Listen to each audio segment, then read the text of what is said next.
Bismillah ar-Rahman ar-Rahim, salam alaikum wa rahmatullahi ta'ala barakatuhu, que la paix soit avec vous, où que vous soyez, qui que vous soyez heureux, soyez bénis, soyez parmi les gens qui demandent qu'à comprendre ce qui les entoure pour mieux vivre et mieux déguster la vie. Nous avons vu à peu près depuis Adam, la création, jusqu'à arriver à Ben Israël, ça veut dire Israël, et nous avons des prophètes qui vont venir après. Pour cette période-là, je vais m'absenter et ça sera mon dernier enregistrement pour cette fois-ci. Donc quand je reviendrai, Inch'Allah, nous attaquerons euh, l'enquête sur Moussa, puisque le problème va apparaître ici avec Joseph. J'espère que cette enquête qu'on a fait sur Youssef pourra vous apporter une certaine compréhension de ce qui vous entoure. Je sais que tout le monde s'est retrouvé à peu près dans Youssef, mais les portes ne sont pas tout à fait ouvertes. C'est vrai que l'enquête a été un petit peu bâclée, c'est une enquête préliminaire, mais sachez que je ne suis pas un guide, je ne suis pas un prophète, je ne suis pas quelqu'un qui raconte des histoires sur une chaîne et non plus un imam. Je suis comme vous, mieux que vous, moins que vous, mais avec vous, Inch'Allah, et il n'y a rien que je puisse avoir plus que vous, sauf quelques petites informations que je vous donne à fur et à mesure. Comme ça, nous serons tous au même niveau, Inch'Allah. C'est ce que j'espère en tout cas. Sachez que l'union fait la force. Et si on n'est pas unis, nous ne pouvons pas faire de force. Nous étions avec la venue du père de Youssef et à qui il a été ordonné de jeter la chemise, sa propre chemise à Youssef, sur la vue de Joseph, d'Israël, Jacob. Mais le problème, c'est que cette chemise, il ne faut pas la voir comme étant un objet. Moi, par exemple, je vais vous donner mon avis à moi pour des gens qui sont, si vous voulez, simples. Ils vont pas chercher de la philosophie ailleurs parce que leur imagination, elle n'est pas limitée, mais ils n'ont pas l'habitude d'aller chercher trop loin ou plus loin que là où ils sont des vérités. Est-ce que c'est un problème?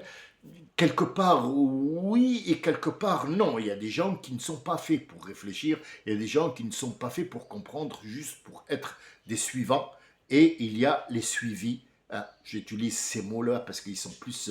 il n'y a pas de dominant et dominé hein, dans l'histoire. Nous n'avons pas de quelqu'un qui domine, mais des suivants. Ils suivent parce qu'ils n'ont pas cette ouverture d'esprit. Les autres l'ont, donc ils vont suivre à peu près. C'est ce qu'on leur demande.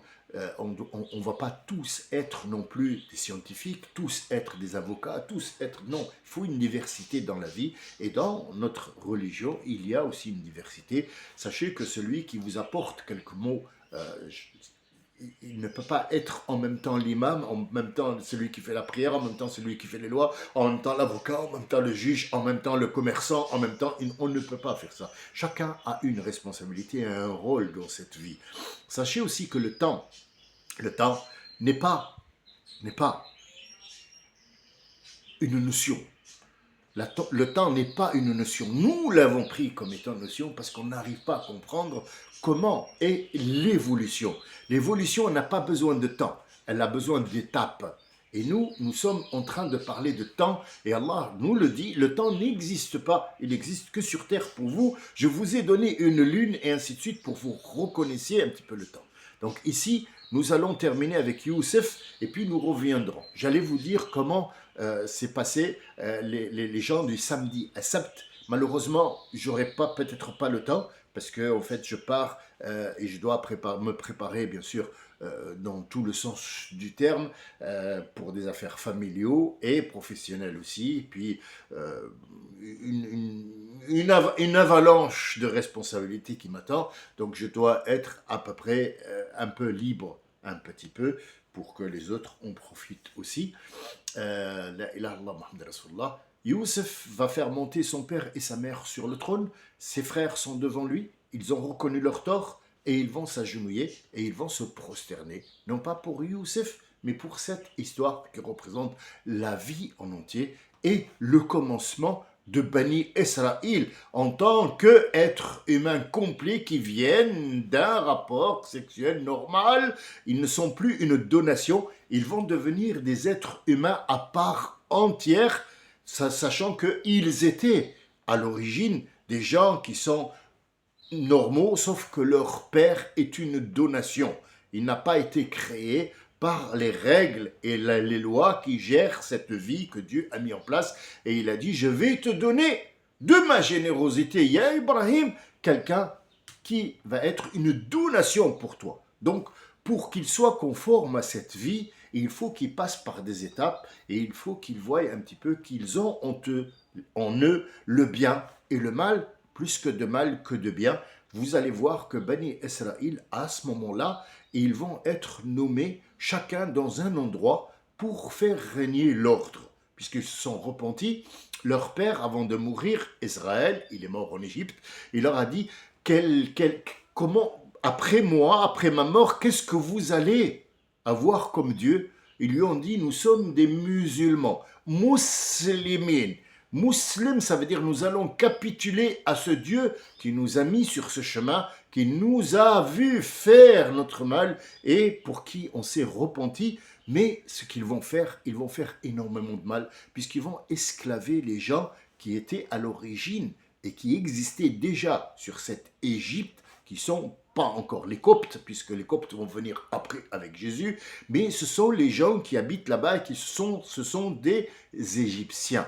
Ces Égyptiens, ils vont être chassés de chez eux. Donc ils vont refaire la même chose qu'aujourd'hui. Ils font la même chose qu'aujourd'hui. Donc ils vont s'approprier les terrains en utilisant le pouvoir, un excès de pouvoir, parce que leur frère est devenu le roi en ce moment-là, mais les Égyptiens vont se rébeller. Ils vont partir chercher l'ancienne famille des pharaons, soi-disant pour les mettre comme étant des dieux, à la place de ces gens-là qui font que du mal. Ils sont reconnaissants envers Youssef, qui a fait en sorte de les passer, de les faire passer la période la plus dure de sécheresse pendant 7 ans. Ils sont reconnaissants envers cet homme-là seulement et seulement lui, mais le reste, ils ont fait tellement de mal, ils ont mis les colonies partout, ils ont pris les maisons, ils ont excédé dans leur pouvoir et ils ont réduit les gens en esclavage, ce qui va faire révolter les gens. Et quand le pharaon et le temple qui suit le pharaon va mettre en place, puisqu'ils vont aller à la basse Égypte pour apporter de là-bas ce qu'on appelle l'héritier ou le fils soi-disant du pharaon qui était à l'époque, et donc ils vont avoir le revers de la médaille, puisque les Égyptiens vont avoir le pouvoir à ce moment-là, et ils vont lever des armées pour désarmer et reprendre le contrôle de l'Égypte et mettre à contribution en esclavage les Bani Israël, ça veut dire les Israéliens de l'époque, les fils des fils d'Israël qui vont être les esclaves des Égyptiens, et Pharaon va tout faire pour. Donc nous n'avons pas un seul Pharaon qui va venir, il va y en avoir plusieurs, et ces Pharaons-là, ils vont faire en sorte que ces gens-là puissent voir les pires années de leur existence, eux et leurs descendants, jusqu'à la 4e ou 5e génération, où les prêtres vont prédire, selon les écrits de Bani Israël à l'époque, qu'il y aura un enfant qui va venir de ces gens-là et qu'il va prendre la place du pharaon, il va tuer le pharaon. Donc à partir de ce moment-là, on rentre dans l'histoire de Moussa, et là, c'est d'autres portes qui s'ouvrent pour bien comprendre comment a été l'exode et pourquoi ils ont refait tout ça. Est-ce que c'est normal ou c'est pas normal? Je vous avais promis de vous parler à Sabt. À Sabt, alors je vous explique juste Sabt, mais l'histoire, peut-être que je la raconterai une autre fois parce qu'elle est assez longue et il faut rentrer dans les détails parce que c'est une enquête. Ce n'est pas une histoire, c'est une enquête. Le mot lundi, mardi, mercredi, jeudi, ce sont des 1, 2, 3, 4, 5. Ce sont les 5 jours. Jour, pourquoi on dit jour? Parce qu'Allah Azza wa Jal, il n'y a pas de temps.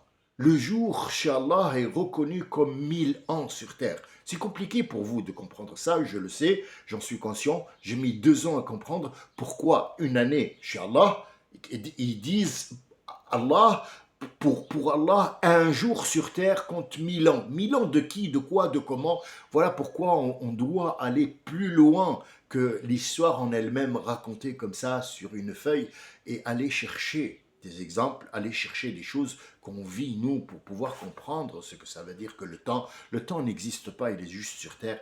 Mais nous avons le jour du rassemblement qui s'appelle le Jumu'ah. Le Jumu'ah, le rassemblement de ces gens pour se prosterner devant cette création, et non pas pour Adam, mais comme étant la création qui est la plus sophistiquée de ce monde, après les anges, après les genoux, après la création de l'espace, des cosmos, des cieux, les 7 cieux, il a créé l'homme pour régner sur ça. Or l'homme a failli, a failli. Eh oui, a failli, nous sommes en train de faillir aussi aujourd'hui, malheureusement. Nous sommes les cellules de Adam, mais ces cellules, chaque cellule a failli à son devoir, très peu ont réussi, beaucoup seront dédiés à une punition et beaucoup aussi auront une récompense. Qui, maintenant, reste à savoir qui va être récompensé et qui va être puni.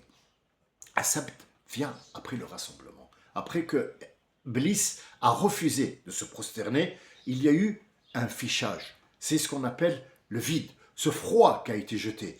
Le froid, je refuse les ordres. Donc, Bani Israël vont dire Sami'na wa ata'na. C'est écrit donc. Sami'na, on a entendu ce que tu as dit, mais on refuse les ordres. Or, les musulmans, ils disent Sami'na wa ata'na. Nous avons entendu et nous rentrons dans l'ordre. C'est la seule différence entre ces deux peuples-là. Et donc, ceux qui vont refuser, ils vont avoir un jour de sabbat. Ça veut dire le lendemain, dans notre, pour qu'on puisse comprendre l'étape qui suit. L'étape qui suit était le figeage. As-sabtu, le Shabbat, as-sabtu, le samedi, veut dire figé. Rien ne bouge, il n'y a aucun mouvement qui doit être fait. Fichage comblé. Ça veut dire que Yom Sebt, le jour du samedi, on ne fait rien. La prochaine fois, Inch'Allah, quand je reviendrai, je vous parlerai comment Bani Israël ont été changés en singes. C'est la raison pour laquelle le Shabbat, ils ne font rien. C'est une histoire à retenir, c'est une enquête approfondie pour voir un petit peu comment ils ont mis l'histoire à l'envers. Ça veut dire que l'homme vient du singe et non plus l'homme qui a été changé en singe parce qu'il a refusé les ordres. C'est une histoire simple au-dessus, mais très compliquée et très enracinée dans des réalités que l'on vit jusqu'à aujourd'hui. Jusqu'à aujourd'hui, celui qui désobéit aux ordres se verra changer d'attitude et changer en devenant un animal, comme ils le font maintenant. Donc tout se remet en place, toutes les choses se remettent en place. Et sachez que ce que j'ai dit jusqu'à aujourd'hui, ce ne sont que des informations basiques. J'aurais bien voulu aller plus loin, mais ça me prendrait tout mon temps. Et pour l'instant, je ne suis pas apte à donner tout le temps puisque je suis responsable. Vous aussi, vous l'êtes et vous ne pouvez pas passer votre vie à m'écouter, mais passez peut-être votre vie à vous remettre en place, à vous remettre en question tous les jours. Aujourd'hui, qu'est-ce que j'ai fait? J'ai fait quelque chose de mal. Je le reconnais, je le revendique, mais demain matin, j'essaierai de ne plus le refaire. J'essaierai de ne plus le refaire. Même si je vais le refaire, je vais essayer. Et celui qui n'essaye pas n'arrive à rien du tout.